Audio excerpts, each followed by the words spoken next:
Welcome to Let's Humanize the Workplace. My name is Vivian Acquah, and I haven't done this in a while, but you're more than welcome to join this conversation, which is all about how courageous leadership can boost innovation. And today's guest is Edson Hato, and let me look up his bio so that I can share more about Edson. So Edson is an award-winning HR executive and a transformation consultant who's known for creating impact with the years of corporate and entrepreneurial experiences. Edson uses his knowledge to solve complex and organizational challenges and orchestrate system-wide and holistic transformational change. So one of the reasons why I reached out for Edson regarding this topic was this is a new concept, right? We all know about, I hope that we all have heard about inclusive leadership. We all have heard about the different leadership styles, traditional leadership styles that should be extinct, right? But now I want us to have a conversation about courageous leadership. But before we dive in, I do want to talk about what does it mean for you, Edson, to humanize the workplace? First of all, thank you for the invitation. Thank you for having me here, and thank you for everyone that joined. And to humanize the workplace, that's a big question that I've tried to bring I down know. to very simple things. Now, we need to understand something. Humanity evolves. We went from hunter gatherers to communities to people that can build relationships, network technology. So we have evolved. And through that evolution, there was a dominant narrative that we were Mm, all told at school. The dominant yeah, narrative is we need to be effective and efficient. And in order for us to be effective and efficient, we compartmentalized what we can do as human beings. When we were in the process of compartmentalization, we also cut that what binds us the most, which is relationships, which is yeah, connection. Because I put you in a certain box, I want you to function in that box, and please don't step out of that box, because if you step out of that box, you're not effective, you're not efficient anymore, right? And humanizing the workplace is all about bringing back relationships and connections. yeah, And we're not doing it just because it's fun. There is a reason why these connections are needed. The challenges we face are too big to face them from a perspective of efficiency and effectiveness. The So challenge this is we face, what I'm getting out of what you are sharing, right? So because when I hear effective and efficient, I look at it from the traditional leadership style. And also what you are saying is we are cutting the relationship part where I can definitely recognize in what you are saying where I see so many companies, so many teams, and I'm just like, but you are not talking to each other. What happened? Why are you not communicating with each other? Am I getting it right, Edson? yes, you're getting it right. The system and the processes have Mm-hmm. become more important than the actors we're doing it for. Mm-hmm. And Mm-hmm. that's the thing. We are more focused on maintaining the status quo, maintaining the Yeah. system, maintaining the process, hiding behind the process, instead of asking ourselves, is that what we're doing having the impact for the people that we're doing it for? Mm-hmm. Um, uh, and there is where rehumanization comes back in, connections come Yeah. back in, relationships come back in. When you talk about the maintaining the systems and when you talk about maintaining the status quo, can you deliberate something or share more context so that people understand what you are talking? I know what you are talking about, but I want others also to understand what you are talking about. Yeah, you need to help me here, because Yeah, I will. I don't want to make it too esoterical or academic. That's not what Mm-hmm. I'm trying to say here. But a lot of people say that we are in a period of transformation. Yeah. Yeah. I say we are in a transformational period. That's Mm-hmm. something different. When we are in a period of transformation, the foundation stays the same and we color it, right? Yeah. When we are in a transformational period, it is that the foundation is also being changed. The grounds we stand on do not work anymore. Yeah. So So that's what I for need to go for it. and I'm thinking like, okay, there might be some leaders listening. What does that mean for them? For them, that means if you look at leadership, right? And look at how we Mm-hmm. define Mm-hmm. leadership, right? Yeah. From the Yeah. get-go, and this is from a Western perspective. Now we're not even Yeah. talking Asian, African, Latin Yeah. American perspective. From a Western perspective, a leader could only be someone could only be called a leader if you were from military. You had military prowess. You had Yeah. won a war. You were a general. You were good. You are part of the aristocrat, the Mm-hmm. royalty, the royal Yeah. aristocrat, or you had knowledge. You were a philosopher, a priest, a spiritual person with a lot of knowledge. This is Mm-hmm. where we started defining leadership as someone that Mm-hmm. has a certain knowledge that other people didn't have because the rest was illiterate in those days, Yeah. never read a book, and needed guidance. And by the way, you were only allowed to be a leader if you are a man. That's how we started. Mm. From Yeah. that point, we started looking at leadership as influencing, right? How good am I in influencing others and making sure that they do what I want them to do? Mm-hmm. Mm-hmm. From there, we went, well, wait a minute, we need to be a bit more transformational. So we shouldn't only tell people what they do, but we also need to be able to understand where they come from and use that in a way that inspires them to go into the direction that you want them to go. So everything I've explained up till now is about one person or a group of people influencing another group of Yeah. people. What we're realizing now, and now that we're getting into the modern definition of leadership, where by the way more and more women are getting into the field of leadership, we're starting to talk about chaos. We're starting to talk about building networks. We're starting to talk about distributed leadership. We're starting to talk about courageous leadership. And these are all these are all relationship driven leadership styles. I'm stopping. Yes, go for it. Ik zie dat we niet live zijn. Oh, we're not live, so we need to start again. Go live. Ik It's dacht dat okay. ik live was. Dan gaan we helemaal opnieuw.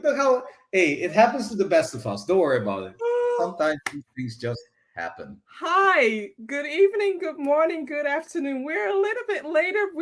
I thought, it's my mistake. I thought that we were already live, but welcome to Let's Humanize the Workplace with my amazing guest speaker, Edson Hato, who is a transformation executive. And let me properly introduce him in this whole thing where Edson is an award winning HR executive and a transformation consultant who is known for creating impact. So, with the years of corporate and entrepreneurial experiences, Edson has uses his knowledge to help solve complex organizational challenges and orchestrate system-wide and holistic transformational change. So all I can say is that if you for any chance have any questions, you know me by now that I always invite and engage people to share questions. So share your questions and I'll make sure that I put them up and help you in this way. So Edson, let's go back to answering that question where it starts with why do we need to humanize the workplace? Well, we need to humanize the workplace because the challenges that we're facing as humanity cannot be faced with a traditional way that we are leading our businesses, our Mm-hmm. communities, our societies, the planet.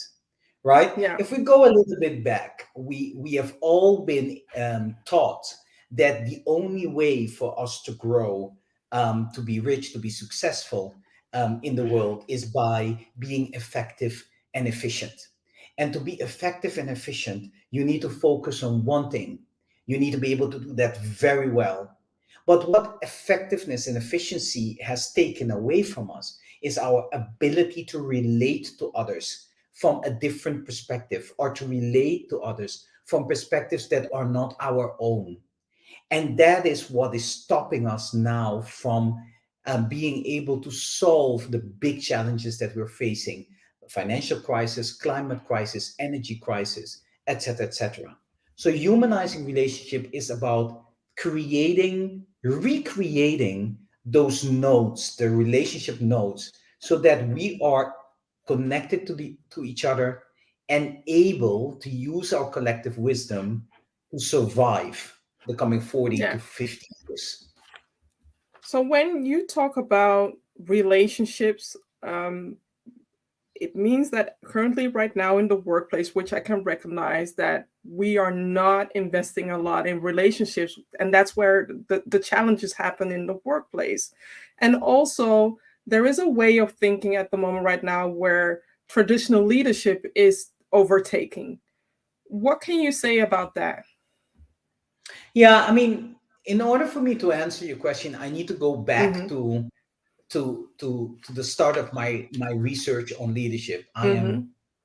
I'm doing a PhD, by the way, and I'm running terribly behind on it. So It's a don't good think I'll be. reminder.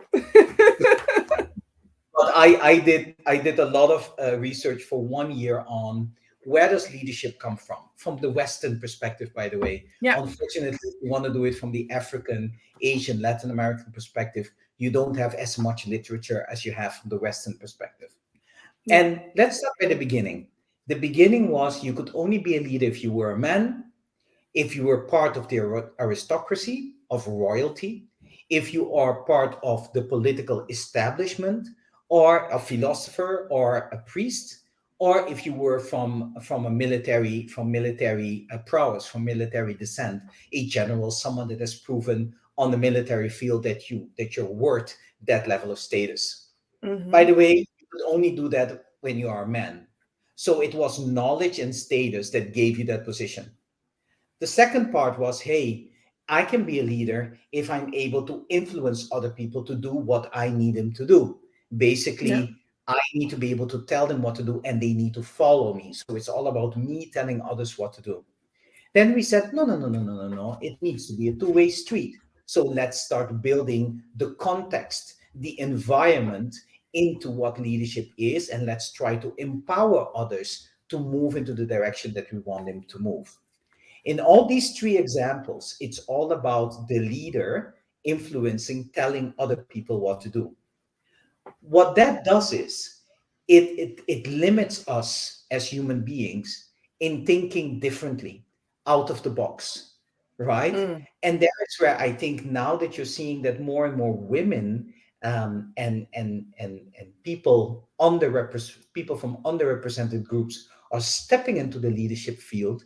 You're seeing Yeah. that suddenly we're talking about chaos, we're talking about Mm-hmm. network, we're talking about stepping out of your boundaries. We're talking about daring to think differently. And there is where you see the new phase happening. So, relational leadership, leadership that is focused on a two-way street, on a three-way street. Now we're talking about distributed leadership. Now we're talking about Mm-hmm. shared leadership. Now we're talking about courageous leadership. These are Yeah. all terms that are new in the leadership field, a little bit esoteric. You cannot really touch them and say what do they really mean, but they represent a different way of managing the crises that we're going to be facing than pure I'm a man, I know better what to do, and you better follow me. Yeah. Yeah. Yeah, a lot, so many questions. And then I do want to have this conversation where leaders can ask questions or can think about, okay, hearing Edson talk about this style of leadership, what can I do differently to engage my people, to inspire them and not activate, that whole controlling? Because I've seen different articles where people are being summoned back to the office, and I'm just Yeah. like, haven't you learned anything about the lockdown of where some people thrive better from working from remote or working hybrid? What can you say Yeah. about that? Mm. That is a reflection more of the leader than of the people that are Mm, asking to come to the office. yeah. And let me explain what I'm trying to say. Leaders that are doing a good job do not need to ask their people to come to the office. These people come to the office Mm. by. Okay, okay, wait. I need to say that again. So you're saying leaders that are doing a good job are not the leaders who are asking or demanding them people to come back to the office. I hope that somebody's taking notes out of this. Okay, continue. Correct. Correct. Because what happens is the following. If you have a good functioning team, Mm, what you have done as a leader is you have trusted them, yeah, just like we did with COVID. You have trusted them to yeah. deliver the output.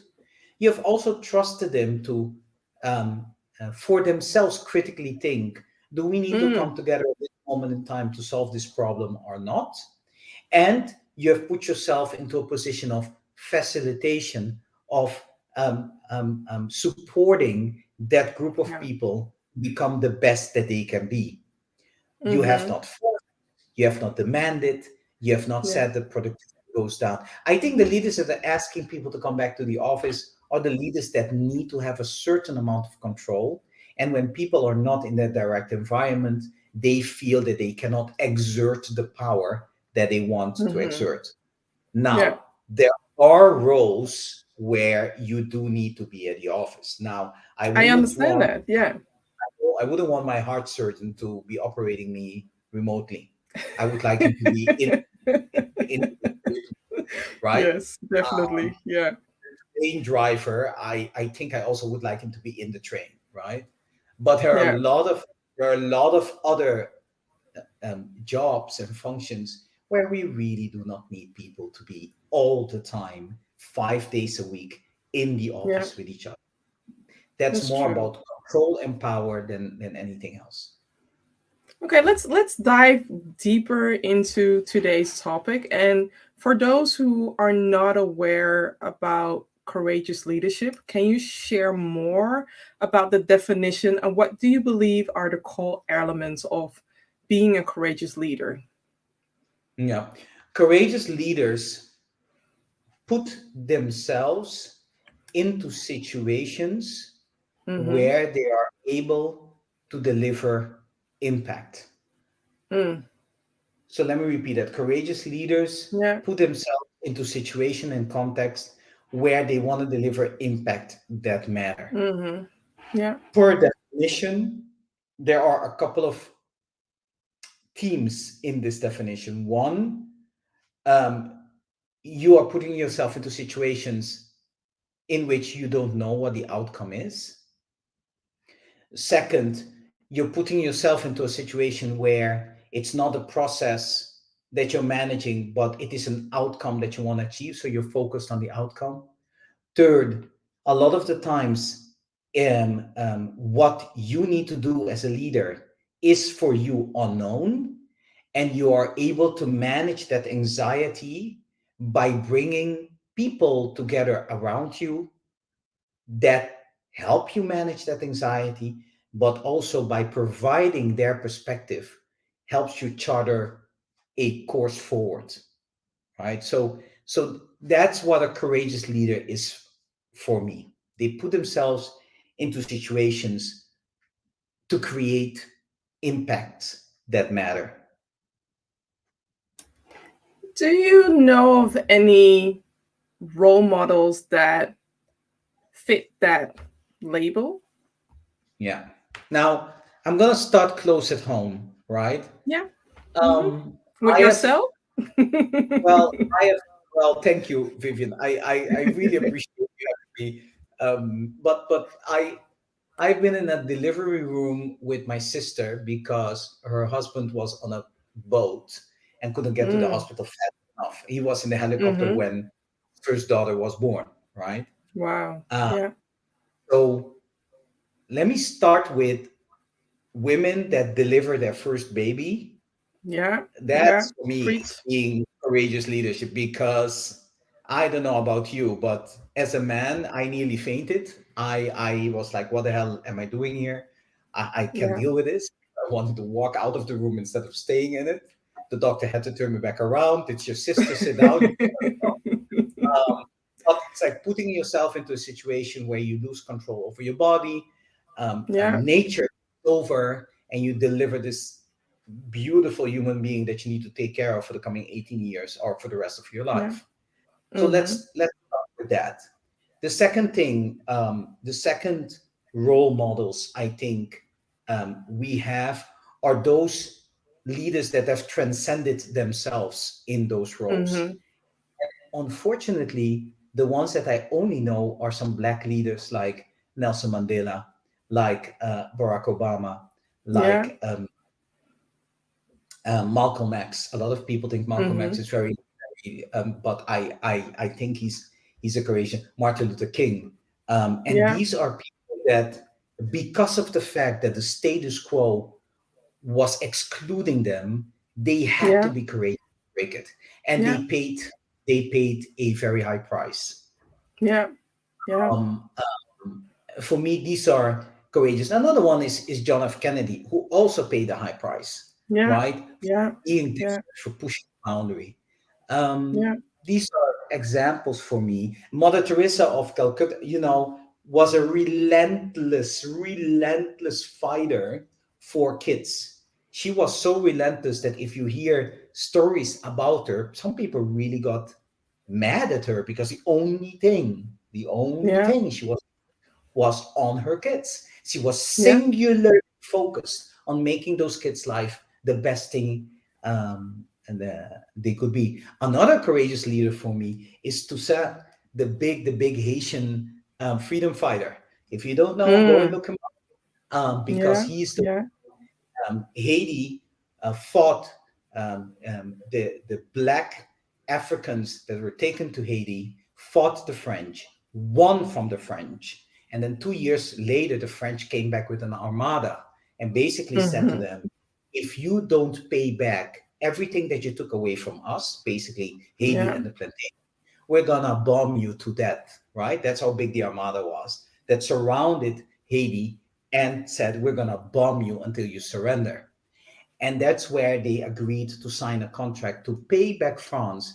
The last payment was done in 2020. So a lot of people think, why is Haiti so poor? Haiti is poor because they've been paying France for the past hundreds and hundreds of years for the And fact that that's they've and that's up to so many African countries as well that were part of the French colony that they are, dry. Their money is dry just because they are still up to this day still paying France. Yeah. Yeah.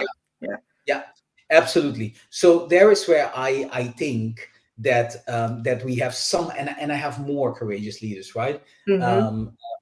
Um, the climate fighter, turn. I don't want to mispronounce her. Turn Swedish. Greta? Greta. Is it Also, Greta? Yeah. yeah, it is Yeah. Greta, and she got arrested recently, Yeah. right? Yeah.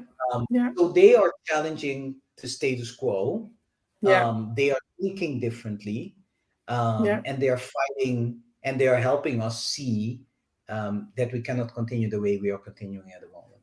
Definitely. Definitely. Okay, definitely. I'm more curious into how do you see that the transformative power of being a courageous leader can influence innovation?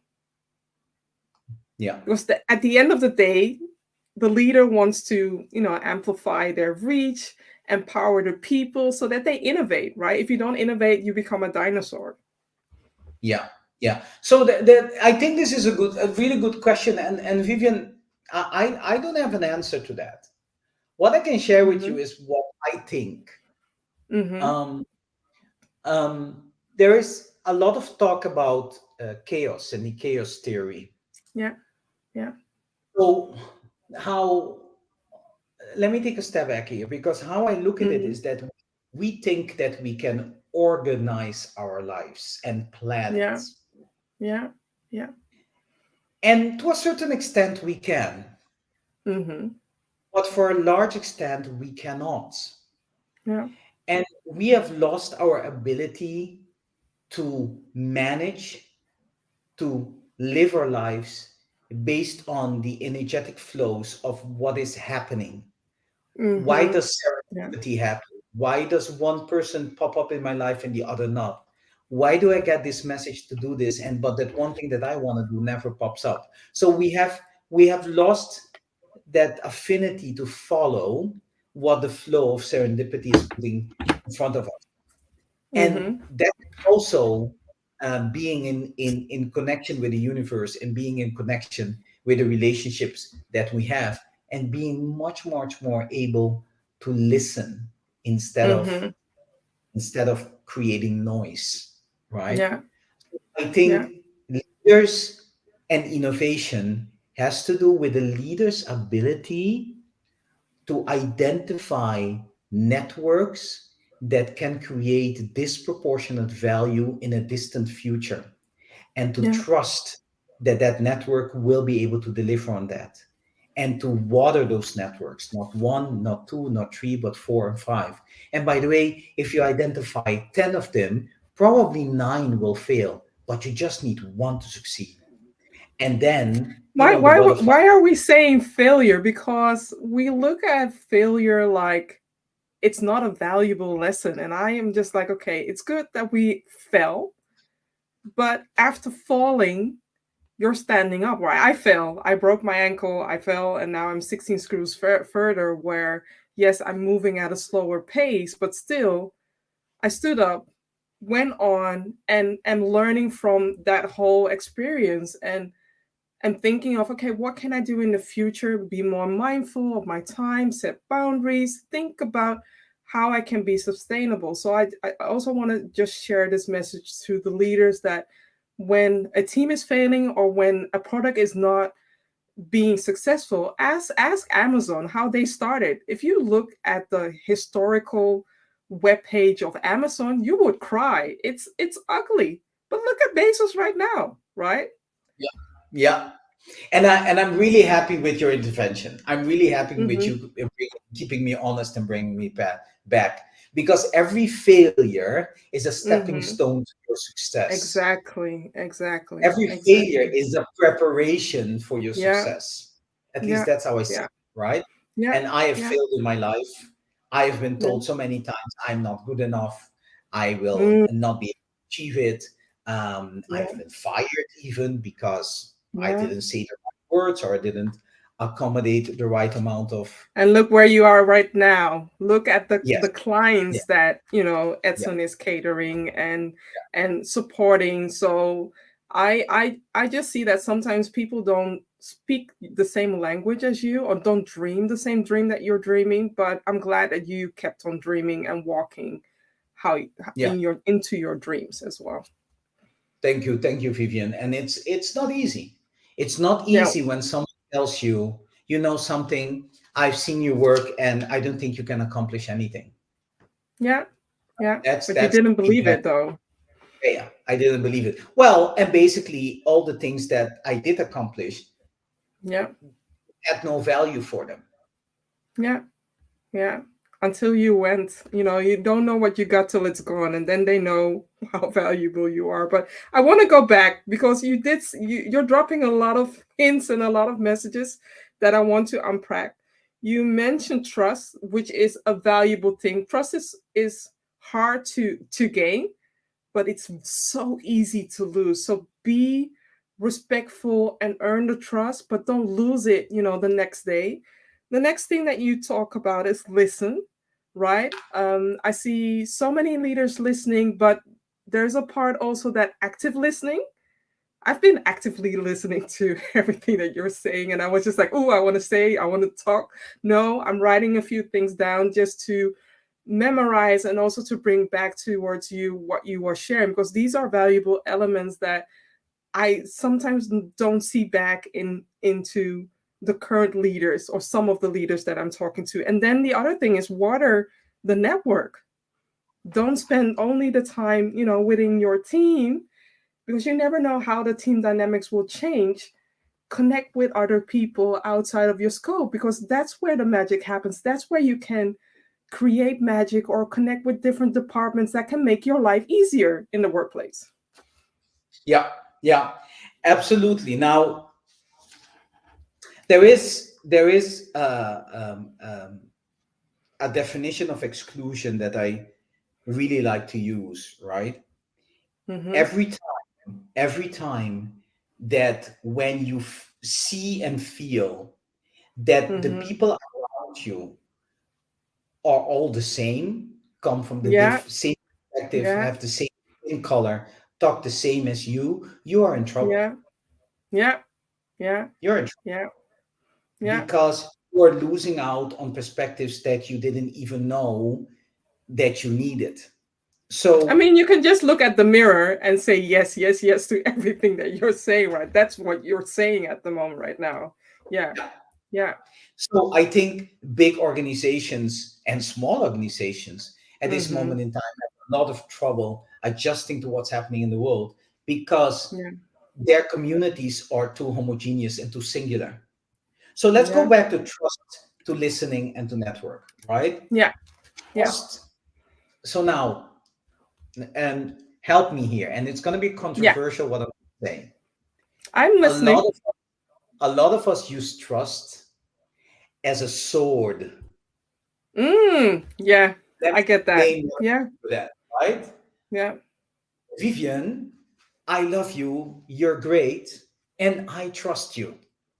Yeah. Please do not let me lose that trust. Yeah. Bam, I put Yeah. you in a position in which you are fighting, you're Yeah. already being put down because Yeah. you need to fulfill my need of trust.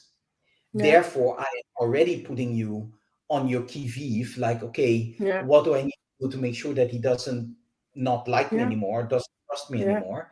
And I'm already unequalizing our relationship. So trust is used as a sword Yeah.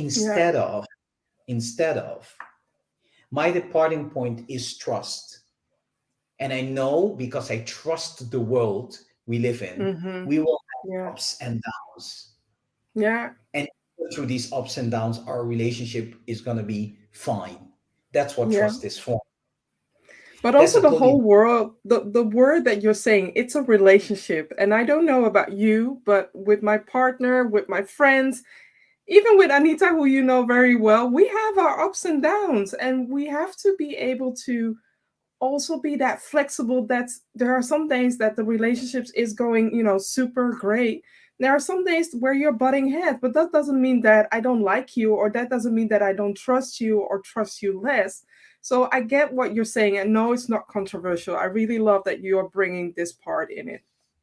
Yeah. So stop using trust as a sword. Yeah. Use it Yeah. genuinely and authentically for what it is, right? Yeah. The Mm-hmm. other thing is listening. Now, um, and I don't know, I have to repeat this over and over and over again. If you are in a conversation with me, and Mm-hmm. the only thing that's going in your mind is, when will he take a breath so that I can jump in and say what I'm thinking? Then you're not listening to me. No, no. You're not listening to what's happening. Mm-hmm. And unfortunately, we have all been taught that to be a great leader and to be a great person that influences others, you need to talk. You need to talk a lot. You need to tell people what you feel and what you think, just like I'm doing now, Yeah. right? Yeah. Yeah. And therefore, listening is impossible. Yeah. So It there are shouldn't be a leaders. monologue. It No, shouldn't be a monologue. no. There are leaders that do their leadership by asking questions, Yeah. lots of questions. They don't do anything else. They just ask the right questions at the right moment. And sometimes they drive you mad. And sometimes you think, Mm-hmm. why is she asking that question? And then days later, you're Yeah. like, oh my God, okay, maybe I need to do something different. And by the way, it's not because the leader knows the answer that he's asking the Mm-hmm. question. It's because the leader is curious themselves and thinking, really? But what about this? And what about that? And how did Yeah. we go to that? So they are childlike curious. But I do feel like I've had those leaders, the last leaders. I do feel like they need to disclose where that curiosity comes from, because sometimes it can activate you feeling like you're walking on eggshells, like you're not doing the right thing, whilst they are asking it from a different lens. So I know it's upon me to ask that question, like, why are you asking that question? But not everybody has learned that style. And so I'm also challenging the leaders. Why not share more context into the question that you're asking and why? So if your intention is to ask the question just to show as a leader how inquisitive you Mm-hmm. can, how Yeah. analytical you can be, how deep you have gone into all the weeds of the Yeah. subjects you're doing, to show your prowess, then Yeah. asking questions is going to feel very not good for the receiver. Yeah. If Yeah. you're Yeah. asking questions to help each other become even better in what you're trying to Mm-hmm. achieve, Yeah. and the operative word is here is helping each other. So when you're asking Mm-hmm. the question either, you're not only asking the person, but you're also asking yourself. You're both Mm-hmm. in this boat. Then asking So the question more of a becomes, reflective questioning. That's what I see. Yeah. yeah, Okay. yeah. And a little bit of confrontation while you're doing that reflection questioning. Okay. Um, But yeah, I want to go to a different question. It has to do with this though, but from your experience as a HR leader, HR expert, leadership expert, what are the challenges that you have observed when leaders are trying to adopt courageous leadership? yeah. There is something I call the N bar loop. There is a Okay, I'm narrative, interested. yes, there is a narrative in your head. Yeah. That narrative tells you Mm-hmm. how you need to behave as a leader in the company you are or in the institution you Mm-hmm. work in. Yeah. That narrative drives certain behaviors, Yeah. and behaviors are a way that you interact with the system that you work in. Those behaviors deliver certain results because you're influencing people to do things a certain way, Mm-hmm. and it leads to certain actions. That's what I call Yeah. the N bar loop.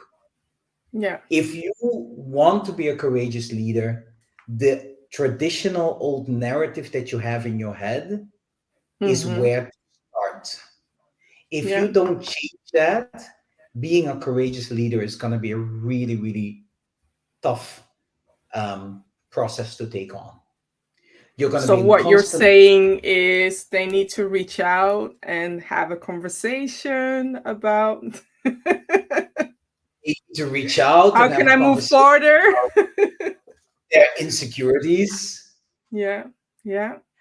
We need to reach out to have a conversation about, I am asking this question to this person in my team because actually I think they are not good enough, and I'm not asking questions because I'm really curious about where we can go Mm-hmm. together. They need Yeah. to start seeing that they're using leadership as a shield to Yeah. shield away what the anxieties are that they themselves dealing with. Unless you get over those hurdles, that narrative will never change. Yeah, because what you're addressing right now, another way to phrase it is if they don't address these hurdles, these challenges, this narrative that they have created, then they are amplifying biases, unconscious biases that are hindering them from innovating, that are hindering their teams from, doing their best work. And it might feel like the whole world is against them. Nobody understands you, but being a leader, you have different needs, different context. And if you are not open about that context, but also not address your unconscious bias, then it's like a virtual, how do you say it, a viral circle, that you, a loop that you stay into, because this is your narrative and you don't want to change from that narrative. Correct. Absolutely correct. And Yeah. that narrative constrains you. Now, what are we good at in this world? The institutions we Hmm. live in, we work in, the companies we work in, we are very good at embedding a narrative in the minds of our people. Mm. That's how we keep them in a straight and narrow. Nowadays people have, the internet, they even have ChatGPT. That's a whole nother conversation, but they have more tools, more resources where they can find out more. Yeah, and that's why we want them all back in the office, because the Yes. narrative is slipping away. Yeah. Yeah. Yeah. Yeah. Narrative is Yeah. slipping away. The singular way to maintain the narrative, I bring you back into the office and I can make sure that you listen to me continuously. But when you're out in the world, who Yeah. else might be influencing you that I cannot control? Instead of using that influence into your advantage, because they are tapping into different networks that can help you innovate as a leader. So you should Yeah. actually tell them to go out there and do their stuff. Wow. But that's me. You're dropping a lot. You're dropping a lot. So, what can you share about specific instances where you saw leaders successfully leverage courageous leadership towards innovation or towards other aspects that can amplify their business or their brand? Yeah, I mean, there are several leaders. I remember one of my big sponsors, a French Mm-hmm. lady, Marine Eloi. I always use her because I was working as a business strategist within a big financial services company. So I was Mm-hmm. doing strategic integrations, business unit integration, all type of complicated stuff. And she asked me to Mm-hmm. come and help her reorganize HR. I said, HR, are you kidding Mm-hmm. me? I'm not working in HR. I want to be a CEO, and HR, well, it's a support function and blah, blah, blah. I said no to Mm-hmm. her. And she invited me over for coffee, and I said no to her again. And she closed that Mm. section by saying, okay, you never say no 3 times to the group head of HR of your company. So you go and think, and I'm going to invite you again for coffee in 2 weeks' time. And then I expect a positive answer. So I walked out thinking, what the hell? Basically, she's blackmailing me into saying yes to her. Right? So I went home. It really bothered me. So I went back. I said, hey, what are you doing here? Right? She said, wait. You were thinking about it for 2 weeks, weren't you? I said, yes. Good. That's the goal I wanted to achieve. I wanted you to seriously think about my proposal, because this is what I want to offer you.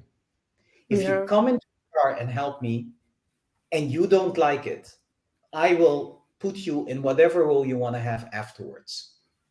But I can guarantee you that you're not gonna walk away from HR. I 35 love years what you are later, sharing. yeah, Yeah. courageous I love what leader. you're sharing because this person saw potential in you, Yeah, saw a way for you to connect, and the fact that this person shared it in a way that it makes you think. Sometimes this is a bad example as a coach, but sometimes when I have certain coachees that are don't doing what they promise to say, I tell them, don't come back to me. Don't reach out to me until you have done what you wanted to do. And eventually, within a short time, they do exactly what they wanted to do. So the fact that she planted some seeds in soil, even though the soil wasn't ready, you took the time to make that soil ready and to think about it. And look at you where you are now. yeah, yeah. One of the most, I don't know. I love her. She's retired now. Mm-hmm. This is a white French lady, Mm-hmm. married into very elite class in France. Yeah. But she liked to have diverse people around her. She had the Mm-hmm. most diverse team because she believed in the power that that brought to her. Right? Yeah. That's one. I had one of my deans that supported me Mm-hmm. when I came from the Caribbean island I'm from to study in the Netherlands. Right? Mm-hmm. I For 6 months I failed all my classes because my teachers were scoring me on 2 points on my Mm-hmm. proficiency in Dutch and Yeah. am I Yeah. answering the questions with the right answers, right? Yeah. So I Yeah. was losing both sides, right? Yeah. Because Dutch was my fourth language, and I just got into the Netherlands, so I was trying to get to the grips with everything that I was learning. She Mm-hmm. was the one that said, we need to stop this because on the language part, his intellect is not defined by the fact that he can speak Dutch well. His intellect is defined Mm, by understanding the concepts that you're trying to teach him. And yeah, is he actively using those? She yeah. helped me pass my grades. Wow, wow, wow, Another wow. We need heroes like that. We need heroes like that. And also in the workplace, right? There are so many people that could be mentors or could be mentees, but they don't know about the concept or what they can do for each other, right? So, what can we do to amplify a pay it forward? Because the fact that you, after so many years that you are addressing this, I have a mentee that wrote something very powerful saying that she saw me in a leadership position. And I think that earlier this year or last year, I had BNR radio reach out to her. And the fact that, I connected with her and that was so amazing. You never know what kind of an impact you have on somebody who you think that they are maybe the next to you, or maybe you even better. And sometimes it just takes a small thing to see potential in somebody else. I love it. absolutely, I love it. Yeah. absolutely. I want to mention this because Mm-hmm. um, we need to, women, especially white women, need to Mm. start understanding the power they have to change the Yeah. systems that we work in. Yeah. Because weirdly enough, despite everything that this guy has said about women, they like you to grab their pussies, etc., etc. And I'm referring to Donald Trump. Yes. The, Yes. the the dominant, and I'm sorry about the word, but he did say it. Yeah. The biggest of his constituent are women supporting Yeah. him. Now Yeah. imagine if Yeah. these women started questioning the men in their life around this paternalistic view of the world. Yeah. Imagine how what that would bring with it. So, Yeah. especially white women, they play a crucial role Yeah. in turning this upside down. And Yeah. I Yeah. they pick it up, and I hope they hold on to it. I'm glad to see some of the women with white women within my circle are stepping up and seeing a different narrative. Can we change all? No.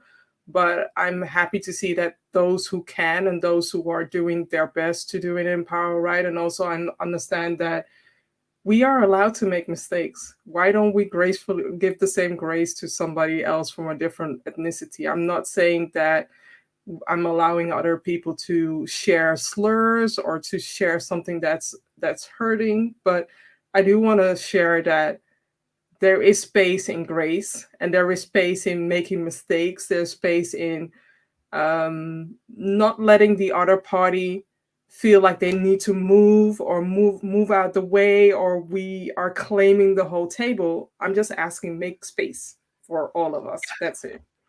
Yeah.